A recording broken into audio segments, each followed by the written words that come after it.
So all three of you participated in TEC VenturePrize. Tell me, Joel, what did you get out of participating there?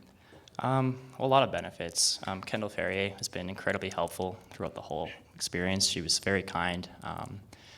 I was actually, Kelsey, funny story quickly on that, is that we weren't even sure if we were going to compete in it initially, because we just didn't feel that we were up to that level. And so that's kind of our team slogan right now, is we might as well try. And so we, which seems to be working out pretty well so far.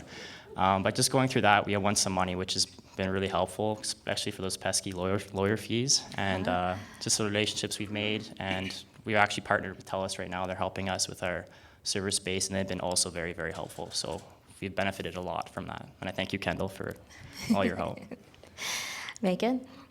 So we have a couple of years of history actually with the VenturePrize, and so we actually entered into it 2 years ago, and we made it into the semifinals, much to my surprise, and so we were in that sort of top 6 that went into that room with that panel of judges, and they just blew my idea apart. And it was a little bit devastating. So it was the opportunity to sort of get a really good picture of exactly where we were weak, where some of the assumptions that we had about building the business were maybe a little bit off. I found out a whole bunch of stuff that I didn't know. And that's, that really fed into the next 2 years of focusing on some of those things, and then coming back again this past year and going straight through the finals. So, Deepak, what did you learn?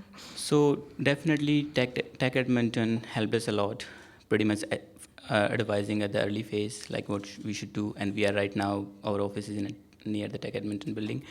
So from the VenturePrize, like we found out the ideas, like where are the loopholes and how we need to learn, what kind of things we need to learn. And they helped us a lot, like with our venture funding. So we recently closed our funding round, and Tech Edmonton was really, really helpful connecting with advisors, investors, and other venture capitalists. Excellent. And that process of when they're in that room telling you everything that's wrong with your idea, how do you turn that into a positive instead of curling into the fetal position and saying, I guess I'm dumb? Meghan? So you start with the fetal position. So I think that's the brave part of being an entrepreneur. You're going to face failure, and it's whether you get back up after and you learn and you iterate.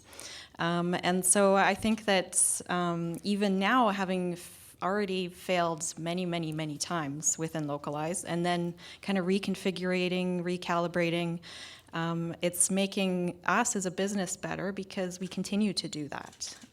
And so, yeah, getting back up after you fail, really important. Deepak? Yeah, definitely. Failure is one of the good things about entrepreneurship. Like if you fail, that's when you know that you need to make the change. And entrepreneurship is all about like changing everything, changing every day. So you have to keep innovating, keep changing things. So that's definitely the biggest thing. So if someone was considering entering VenturePrize or another business plan competition like that, Joel, what would your advice be for that person? Well, every judge in those competitions, they all have their own opinion. I think it's important to try to digest the main points that everyone collaborates on. You have to remember in a judging panel, it's very subjective. Like if I was going to go to a panel where every judge likes figure skating and I'm pitching on a hockey stick, they might not be as receptive to that. So just try to digest information going in and realize that just because one person thinks your idea is the worst, he might not be that right person to be talking to in the first place. Mm-hmm. Advice, Deepak? So I think the main advice I would give, like you should validate your idea first. So validate you should know, idea. Yeah, you should know what basically product you are pitching, and you should know a little bit about, like say, if what kind of things could happen, like what kind of things they can ask, what are the points that you don't know. And whenever you are basically talking to the people, getting some advice, you need to learn more and more about like where are the problems in my product or how I can confront those things. So definitely preparation before. Right. Mm-hmm.